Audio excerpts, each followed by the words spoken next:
Oh, come on, you were expecting that to work?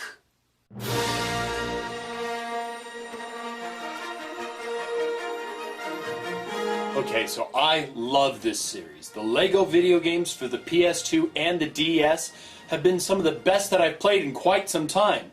And I'm proud to say that I'm a fan of this series. Ever since Shuki showed me the LEGO Star Wars for the PS2, I've enjoyed playing the Indiana Jones, the Batman, and all 6 of the movie versions of this platformer series. With all of the hidden items, unlockable characters, special areas, and things to do, I always spend at least 30 plus hours playing these games. And I know how cool the 3D effects on the 3DS can be after seeing Super Street Fighter 4 in all its glory.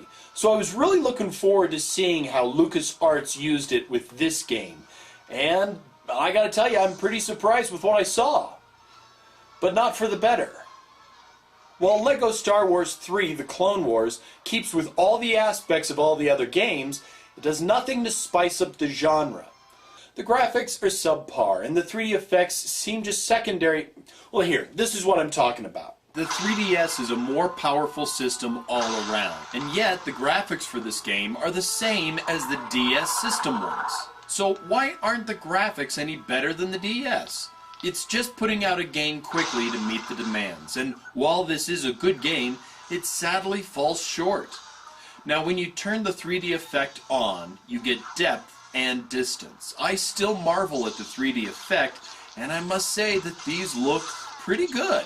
When the image goes to a horizontal view, it makes it very difficult to register the 3D, but otherwise it looks decent. This is a game that is really what people thought would happen with the 3DS, that they would take some game that didn't need any 3D effect and they would just slap some on. And it's true. Slap. Slap. Just a little slappity-slappity. Okay, I'll stop now. Well, sure, the scrolling words now actually go into the background. Whoopee.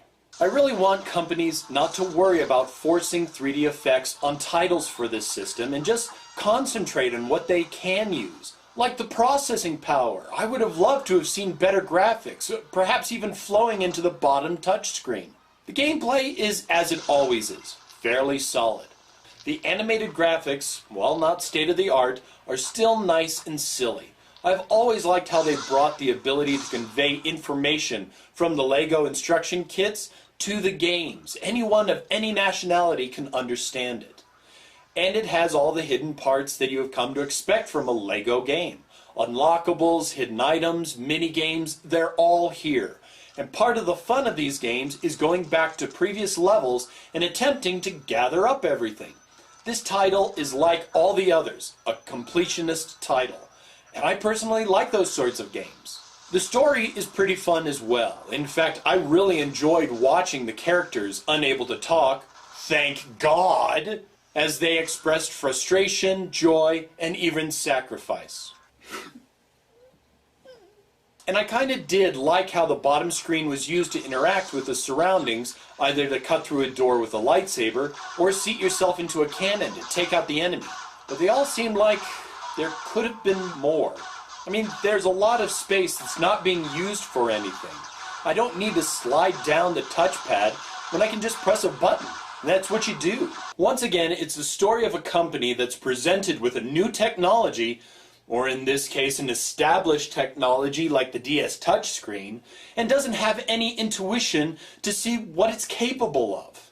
What they could have done is when you break an item and use those Lego parts to create a bridge or something, well, you could allow the player to choose one of several things on the touchscreen. And perhaps there's a way to manipulate something on the other side of a wall with the force, and you could use that with the touchscreen. Come on, folks, the DS tech has been around for several years. Surely you can find something to do with a lower screen by now, right? I mean, right? I think that the major reason for some of my gripes are that I really think that the people at LucasArts didn't take into account the power behind the 3DS. It's more powerful than a Wii, and the graphics are still mediocre, and they just look like upgraded DS graphics. I've never been a big fan of the LEGO DS graphics in the first place, and so it's very disappointing to see nothing done to spice up the way that they look. Storyline. The storyline here follows the Clone Wars Season 1 and 2, and while I haven't seen these shows, I really liked the storyline here. 9 out of 10. Graphics. This is where I'm going to be harsh. This is a 3D title. The 3D is good, but the graphics are poorly upscaled for this particular console. 5 out of 10. Music. The music is just as good as the other games, which is good. 8 out of 10. Gameplay. The good thing, it's the same old gameplay as always. The bad thing, it's the same old gameplay as always. 8 out of 10. Replayability. This is the shining point of all LEGO Universe games. You will play to 100% the game. 7 out of 10. Price and value. The 3D is meant to be a selling point. It's not. Wait until it drops in price, or just buy the DS version. 5 out of 10. So, for a rating, I cannot honestly give it any higher or lower than a 7 out of 10.